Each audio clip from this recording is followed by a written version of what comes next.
इससे पहले मैं क्यूज पे जाऊं, ध्यान रखें आपका जो पसंदीदा चैनल है CNBC आवाज, ये रविवार को 14 साल पूरे कर रहा है। इस पूरे हफ्ते सेलिब्रेशंस थे और आज शुक्रवार है। आज सेलिब्रेशंस अपने पीक पे रहने वाला है दिन भर। ये पीछे नीरज वाजपेयी का आप बैकग्राउंड देख सकते हैं, पूरा माहौल सेट है 14 साल का।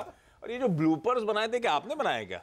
बिल्कुल, आपकी फुटेज सबसे ज्यादा कटे दिख रहे हैं मुझे। ये मैं बनाऊंगा तो अपनी याद रखूंगा। लेकिन चलिए, आप सबको और इनफैक्ट आपको जो पिछले 14 साल से हम सबको सराह रहे हैं, थैंक यू सो मच। ये बर्थडे सेलिब्रेशंस आपके लिए भी। लेकिन चलिए, आप थोड़ा फोकस कामकाज पे। और आज वैसे दिन भर CNBC आवाज पे कॉर्पोरेट्स का, बाजार के बड़े बड़े दिग्गजों का लंबा लिस्ट है जो आपसे इंटरेक्ट करने वाले हैं, इस चैनल पे आने वाले हैं। तो आज मजा आएगा आपको दिन भर। और आज एक मूवी भी रिलीज हो रही है जो बड़ी चर्चा में थी, द एक्सीडेंटल प्राइम मिनिस्टर। तो 12:30 पे उससे जुड़ा एक स्पेशल भी करेंगे। तो इंटरेस्टिंग, आप भी को भी काम करना है उस पे। Accidental okay. वैसे मैं बता दूं, मैंने टिकट बुक कर लिया है मूवी का। रात 10:45 कार्निवाल सिनेमा हॉल, मेरे घर के सामने। अब मैं घर बता दूंगा तो आप लोग सब पहुंच जाएंगे, सब पहुंच मैं बताता नहीं हूँ, ठीक है। तो नहीं, खैर सब मूवी तो सभी देखेंगे, आई गेस सो। चलिए, लेकिन फोकस पहले थोड़ा कामकाज पे ही है। वो बड़े एक्सपर्ट्स का पैनल जो मैं कह रहा था, बाजार के, कॉर्पोरेट जगत के तमाम महारथी आज दिन भर आवाज में मिलेंगे। लेकिन शुक्रवार की सुबह है, हफ्ते का आखिरी कारोबारी सत्र। और पिछले शुक्रवार को जो भारतीय बाजारों में तेजी की शुरुआत हुई थी, 4 दिन की तेजी थी, उस पर कल जाके एक ब्रेक लगा। थोड़ा 1/4 से 1/3% की हल्की कमजोरी के साथ कल हमने ट्रेड की समाप्ति करी। लेकिन आज नतीजों पे फोकस होगा। TCS जिसने कल बाजार बंद होने के बाद दिए, और आज इन्फोसिस के नतीजों का इंतजार रहने वाला है। तो कुछ दिग्गज नतीजों का इंतजार और उन पर रिएक्शन आज स्ट्रीट में, उस पर फोकस होने वाला है। क्विकली क्यूज आपकी स्क्रीन पे आने चाहिए, और इंटरेस्टिंग क्यूज है। कल जब हम कामकाज की समाप्ति कर रहे थे दोपहर 3:30 बजे, डाउ 127 अंक नीचे था। अमेरिका में कामकाज भी कमजोर नोट पे शुरुआत हुई, लेकिन दिन के लो से वहां पे 250 पॉइंट की रिकवरी देखने को मिली, और फाइनली 122 पॉइंट ऊपर जाकर अमेरिकन मार्केट्स बंद हुए। तो अमेरिकन मार्केट्स में तेजी का सिलसिला मेरे ख्याल से आज 5वें दिन में कल पहुंचता हुआ नजर आया। इस तरह का मोमेंटम है। कच्चा तेल कुछ नरम होने के संकेत दे रहा था कल हम जब कामकाज कर रहे थे, लेकिन वापस वहां पे एक बाउंस बैक, और हमने जहां छोड़ा था वहां से $1 का उछाल। 5 हफ्तों के हाईस पर कच्चा तेल इस समय कामकाज करता हुआ। तो ये कुछ इंपॉर्टेंट क्यूज जो आप अपने रडार पर रखें। और क्विकली अब बातचीत की शुरुआत कर देता हूं। किस पे ज्यादा तवज्जो दूं? कच्चा तेल से अब तक तो हम ज्यादा इंपैक्टेड है नहीं, लेकिन वो 60 के ऊपर थोड़े दिन और रहा और कहीं मूड बिगड़ा तो सब कैलकुलेशन गड़बड़ा जाएंगे। बहुत दिन तक मुझे लगता नहीं कि वो रहेगा। 60 के नीचे आ जाएगा। 60 के नीचे आएगा। उसमें बहुत ज़्यादा दम इसलिए नहीं है क्योंकि वो प्रोडक्शन कट शुरू हुआ, इसलिए वो अभी आपको एक नीजर रिएक्शन दिख रहा है। लेकिन संकेत की बात करें, जो अगर दुनिया के बाजार से आप लेना चाहते हैं तो इमीडिएट तो ये है कि आपको अच्छे संकेत लेने। वैसे भी आज बर्थडे तो मैं अच्छी बात करूंगा। नहीं, फैक्ट बताइएगा, अच्छे हैं तो अच्छी बता दीजिए, कोई दिक्कत अच्छे फैक्ट्स के साथ बता रहा हूँ ना मैं आपको। बुरे फैक्ट छोड़ेंगे क्या? फेड चेयरमैन ने कल आश्वस्त किया लोगों को। एक डायलॉग चल रहा था जिसमें सवालों के जवाब में उन्होंने कहा कि मार्च तक तो बिल्कुल आप भूल जाइए, नहीं बढ़ेंगी ब्याज दरें, उसके बाद भी संभावना कम है। तो ये एक बड़ी राहत की खबर थी, इसलिए कल बाजार में वहाँ मजबूती आपको दिखी। अदरवाइज गिर सकता था बाजार, क्योंकि बहुत सारी कंपनियों ने अपने आउटलुक अब नेगेटिव कर दिए हैं। उसमें एयरलाइंस कंपनियां भी हैं, मैन्युफैक्चरिंग कंपनियां भी हैं। तो ये एप्पल से जो शुरू हुआ था, वो धीरे धीरे बहुत सारी कंपनियों ने अपने 19 के आउटलुक कम किए हैं। जॉब लॉसेस हो रही हैं। जगुआर की कल खबर आई गई है, 4,500 लोगों को निकाला जा रहा है खर्चे कम करने के लिए। तो वो एक फैक्ट है। लेकिन उम्मीद ये बनी हुई है कि जो सेंट्रल बैंक है दुनिया भर के, वो इस ग्रोथ को बढ़ाने के लिए सपोर्ट करेंगे। अगर ऐसी आशंका है कि आउटलुक कमज़ोर है तो पैसे आएंगे बाजार में और उससे मजबूती बनेगी। तो इसलिए मैं कह रहा हूँ कि आधा गिलास भरा या खाली में से भरा इसलिए देखना चाहिए क्योंकि सपोर्ट जहाँ से आपको मिलने वाला है वो बहुत ज़बरदस्त है। और ट्रम्प साहब ये समझ चुके हैं, व्हाइट हाउस की तमाम रिपोर्ट्स आप पढ़िए जो सूत्रों के हवाले से बड़े बड़े अखबारों में छप रही हैं, कि वो भी इस चीज़ को समझ चुके हैं, इस हकीकत को, कि अगर ये बहुत लंबा खींचा गया तो दिक्कत हो सकती है। तो इसलिए जो चीन के साथ शटडाउन भी जल्दी खत्म होगा और चीन के साथ भी पॉजिटिव बातचीत होगी। तो इसलिए थोड़ा सा पॉजिटिव माहौल है। ऐसी कोई दिक्कत घबराने की जरूरत नहीं है। लेकिन हाँ, ये दिमाग में बिल्कुल ज़रूर रखें कि दुनिया में तस्वीर बहुत अच्छी नहीं है। हाँ, जब फेड कर रहा है कि हम दरें एग्रेसिवली नहीं बढ़ाएंगे, वेट करेंगे, पॉज करेंगे, तो इसका मतलब है कि वो वाकई सेंस कर रहा है कि दिक्कतें अब अर्थव्यवस्था पे, कॉर्पोरेट जगत पे उसका इंपैक्ट देखने को मिलेगा। इस बात का ध्यान रखिए। वो एक शब्द होता है ना, कॉशियसली ऑप्टिमिस्टिक। हाँ, ये आईटी कंपनी ने सिखा दिया हम लोग को, है ना? तो वो याद रखिएगा, इधर के ना उधर के, कॉशियसली ऑप्टिमिस्टिक। डरते भी रहिए और बुलिश भी रहिए। डरते डरते चलेंगे।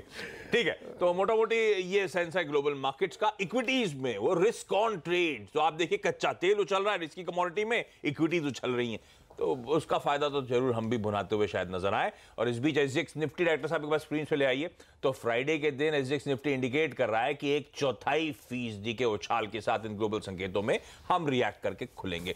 ऐसे वीरेंद्र, मूड क्या है? हफ्ते का आखिरी ट्रेडिंग सेशन है, करना क्या चाहिए मुझे आज? देखिए, पहले तो एसजीएक्स निफ्टी भरोसा मत कीजिए। ये दिखाता है 920 है, सुबह सुबह खुलता है 850 पे, तो इसको थोड़ा देर के लिए परे छोड़ देते हैं। 3 पहलुओं पे बात करूंगा मैं। पहली चीज यूएस मार्केट की, डाउ ने जो 21,991 से एक पुल बैक दिया था, उसने 24,000 पे जाके उसको टच किया। पहला एक पॉइंट था जिससे वो स्ट्रेंथ इंडिकेट कर रहा था। कल तो 24 के ऊपर जाके बंद हो पाया, क्लोज हुआ है।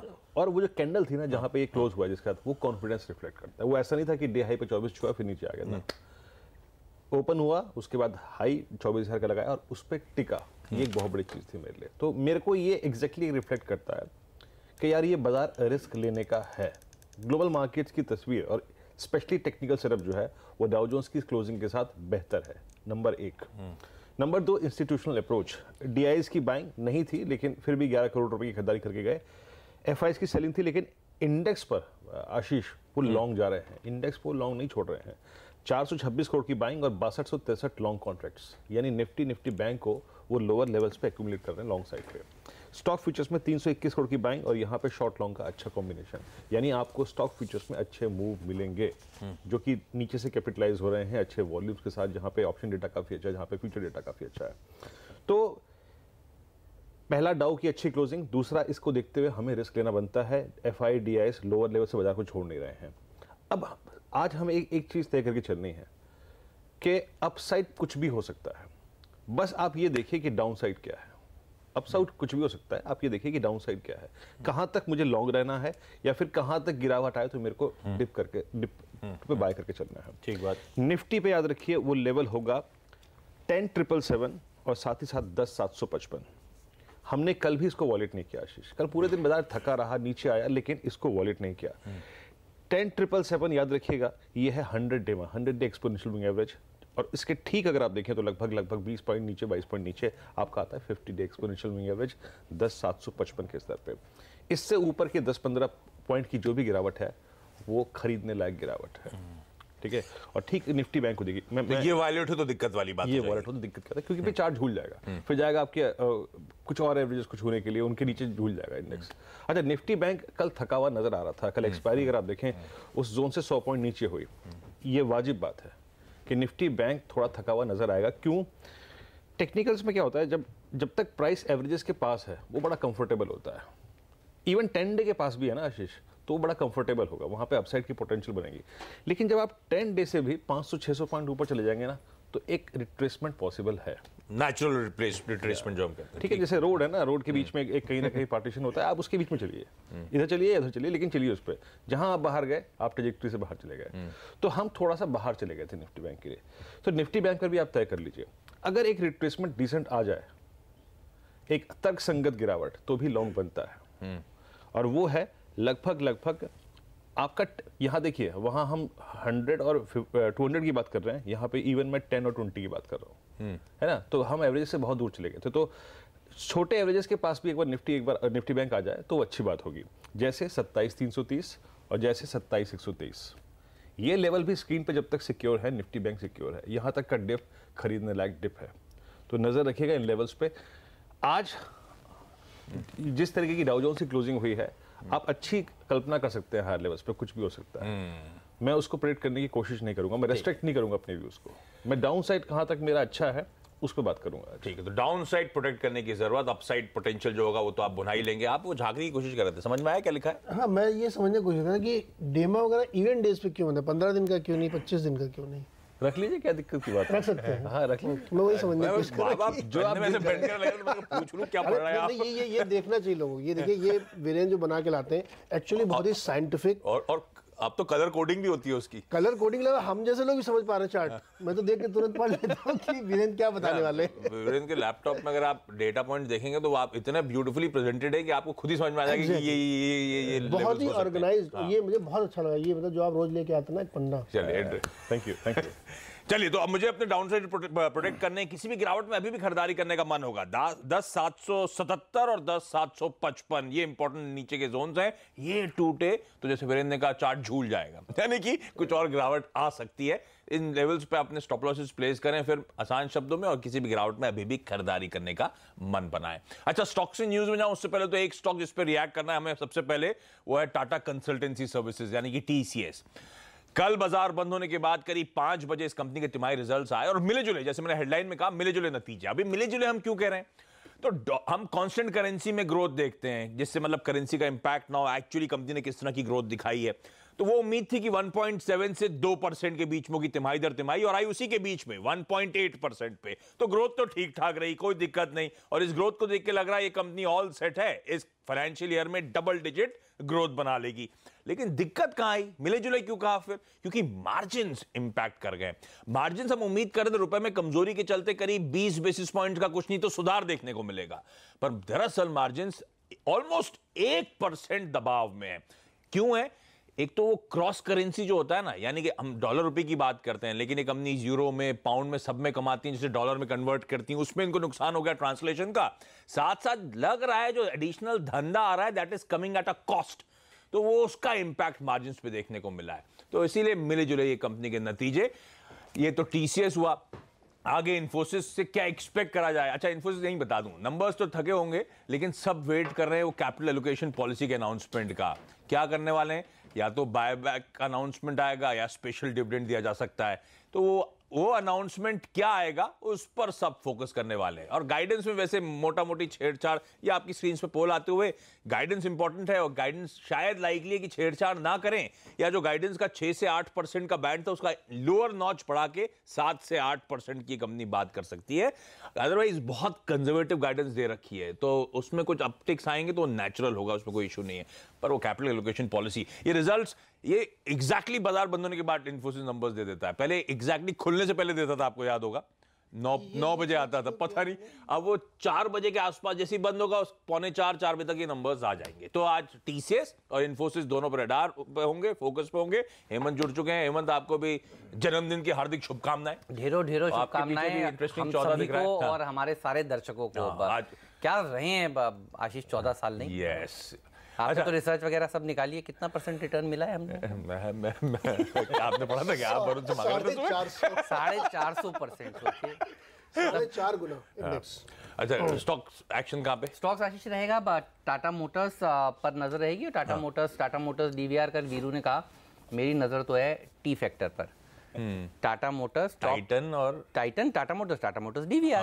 और आप देख लीजिए कमाल, वीरू आज भी कुछ नया फैक्टर निकालने वाले हैं, तो ये तो टीज हो गया अगले शो के लिए, लेकिन इस पर रखिएगा नजर। बड़ी छटनी करी है इन्होंने, कर्मचारियों को निकाला है, और पहले भी इस तरह की चर्चा हो रही थी, ये ग्लोबल स्लोडाउन के चलते कि गाड़ियां कम बिकेंगी तो कर्मचारियों की छटनी करेंगे। दरअसल कर्मचारियों की छटनी का मतलब है कि ये अब कम पैसा खर्च करेंगे तो इनका खर्च कम होगा, मार्जिन जितना बिगड़ रहा था वो सुधरेगा। तो इसको पॉजिटिवली लेना चाहिए, नेगेटिवली नहीं लेना चाहिए, क्योंकि ये सब पता है। अब ये इसके ऊपर कदम उठाना शुरू कर रहे हैं। नजर रखिएगा एक्सपोर्ट से जुड़ी हुई कंपनियों के ऊपर, चावल, चाय और गुजरात अंबुजा एक्सपोर्ट। लीक कर देता हूँ, नीरज जी की टीम का स्टॉक 2020 का ओपनर है ये, तो ये सारे स्टॉक्स आज कमाल दिखाएंगे। ट्रेड मिनिस्टर ने कह दिया है कि कृषि एक्सपोर्ट सब्सिडी पर वो विचार कर रहे हैं। यानी जो चर्चा चल रही थी ना आशीष पिछले कुछ दिनों से कि किसानों के खातों में सीधे पैसा डाल सकते हैं, कुछ इस तरह की बड़ी योजना आने वाली है, तो ये सारे स्टॉक्स भागेंगे। कल हमने देखा था फर्टिलाइजर शेयरों में भी तेजी देखने को मिली थी। अरविंद स्मार्ट स्पेसिस के ऊपर रखिएगा नजर, और बेंगलुरु अहमदाबाद बेस्ड कंपनी है ये, और अब मुंबई में, महाराष्ट्र में दरअसल ये फोरे कर रहे हैं, पुणे के आसपास के कुछ रेजिडेंशियल प्रोजेक्ट्स बनाने का कामकाज करेंगे। और याद करिए पिछले कुछ दिनों से CNBC आवाज पर लगातार हम कह रहे थे इस स्टॉक में अच्छी रैली देखने को मिल सकती है। प्रकाश दीवान का शायद ये पिक भी था। ब्लिस GVS फार्मा, ये थोड़े कमज़ोर क्वालिटी का स्टॉक है और कोटक महिंद्रा इन्वेस्टमेंट्स कंपनी ने करीब करीब 0.5% हिस्सा बेचा है। मुझे आश्चर्य नहीं होगा कि अगर और फंड्स भी यहाँ से एग्जिट करते हुए नजर आएंगे। क्वालिटी पर हमेशा से सवाल इस कंपनी के रहा ही है। लेमन ट्री के ऊपर रखिएगा नज़र, और यहाँ पर आंध्र प्रदेश में 50 कमरे वाला रिजॉर्ट के साथ इन्होंने एक करार कर लिया है। तो ये हाल ही का IPO और एक नया करार, पिछले कुछ दिनों में भी ये कंपनी सुर्खियों में थी जिस तरह से पुणे में इन्होंने एक नया होटल खोला था। तो ये स्टॉक भी होटल वाला रहेगा रडार पर। अच्छा, TCS ब्रोकरेज के कॉल आप लोग की स्क्रीन पे नीचे चल रहे हैं। मैं क्विकली आज के ट्रेडिंग कॉल्स आपको बता देता हूं। प्रभुदास लीलाधर ये मानते हैं एक्सिस बैंक खरीदें 675 के टारगेट्स के लिए। आनंद राठी मानते हैं एक्साइड इंडस्ट्रीज में खरीदारी करें 268 के टारगेट्स के लिए। और निर्मल बांग और आज का इकलौता सेल कॉल वो है इंडिया सीमेंट्स को लेकर, बेचें स्टॉप लॉस 92 का और 82 के लक्ष्य हासिल। कमोडिटी करेंसी मार्केट की स्ट्रैटेजीज आई हैं इंडिया निवेश कमोडिटीज की तरफ से। सोना खरीद के चलें 32,100 के टारगेट्स के लिए। कच्चे तेल में भी बाइंग करनी चाहिए आज 3720 के टारगेट्स के लिए। और इनफैक्ट USD INR का पेयर भी खरीद के चलें, इसमें आप 70.75 के टारगेट्स, यानी कि आसान शब्दों में रुपया आज ट्रेड के दौरान और कमजोर होगा। इस नोट पर आज के मॉर्निंग कॉल में इतना ही। ब्रेक के उस पार स्टॉक 2020। नमस्कार।